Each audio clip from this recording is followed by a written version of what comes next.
indeed as it is in the book. Personally, I do take a two-class position, and I always argue some of the stuff like the Unpunished Business book was written in the 90s when I wasn't in class. But I very much agree with you. There's only two classes, and there are elements. It was like you're an order giver and order taker, basically. And there are only two classes. Certainly elements within the working class we might abuse as middle class, and they generally tend to be professional revolutionaries who try and identify with the working class, but their class background is nothing like it. So personally, I concur with your two-class position, but I don't concur with Ryan's desire to take a state over. In the cap. Hey, yeah.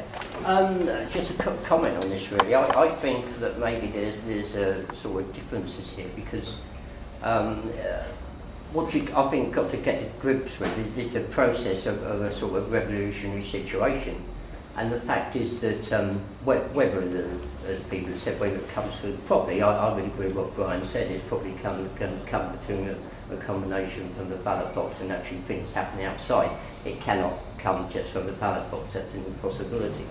But the thing is, I think when we talk about in the Socialist Party about sort of taking over the state, well, I think the main question is what. Once you reach that goal, what's actually going to be left of the state? Is there still going to be an armed forces? I think currently, aren't they having trouble to get people to join the armed forces? I can't see people, when this revolutionary process is still going on, that people are going to still be joining the armed forces. I don't think there will be any armed forces left for the capitalist class to use, because of that's what I said, what you've got to concentrate on is the process.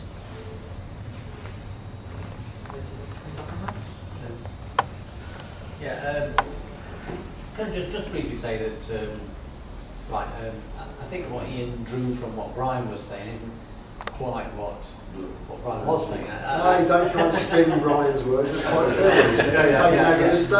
No, pretend he didn't say. No, the view of the Socialist Party is the state's got to get taken over and immediately abolished, basically. That's the view of the Socialist Party. How immediate is immediate? It's immediate. It's absolutely immediate. I mean, you've got to say, look, we're all sort of, looking into crystal balls here, aren't we? I mean, it depends.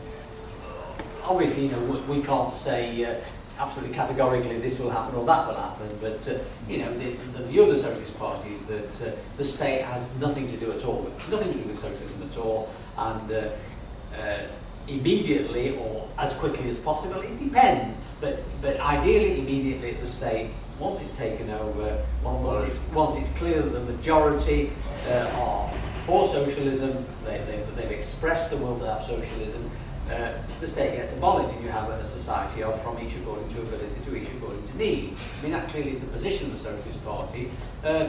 Sort of suspect it's his position as well. As Ray just said there, none of us know exactly what the position will be when, people's mentality, people's frame of mind is such that socialism is a distinct possibility. But what's absolutely sure is that a lot of the paraphernalia of capitalism that exists now will not exist then, and will be considerably weakened. And therefore, a lot of the obstacles we now see to establishing a different kind of society simply will not be there. They simply will not be there. There will probably need to be quite a long period of preparation within capitalism before we get socialism.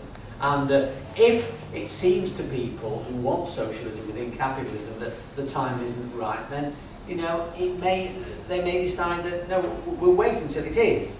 So we're gazing into crystal balls, but we don't know exactly what the position will be when that moment comes. But what we do know is that it will not make sense for capitalism to be abolished and socialism established until the time is right to actually do it, until it can be established in a practical way. Anything from one of our visitors? Yes. Yeah. Alan Woodward. I'm very interested in this idea that sort of socialism can be achieved by not by force. It seems to me that sort of whenever there is some sort of movement from below, some threat to the powers that be, some threat to the special interests, then those who control our society respond in a fairly time-honoured way. They beat the shit out of you. There's no doubt about that, and I'm seriously interested to know where those people that advocate bringing it of socialism by the ballot box can tell me half a dozen examples of where that's occurred. Because I'd be very interested to hear about it, because I haven't heard any. And I'm talking about a study of the past, not crystal gazing into the future. Okay. Would anybody else like to say anything about that, or? I'll go first, all right. I'd just like to say, I do agree with this this man behind me that while you were talking about ballot boxes going to do this, one, power corrupts.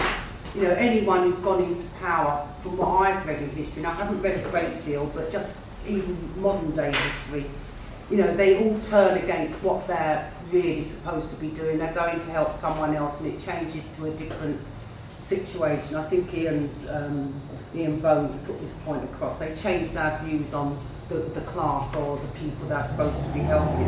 But nowhere have I ever heard that going to Parliament has ever changed anything for the mass of the people. They usually get together in their little cliques, the power brokers, with all this power that they have. And, you know, good intentions either don't manifest themselves or seem to go by the window. Animal Farm was one of the best films that kind of like showed how that all worked.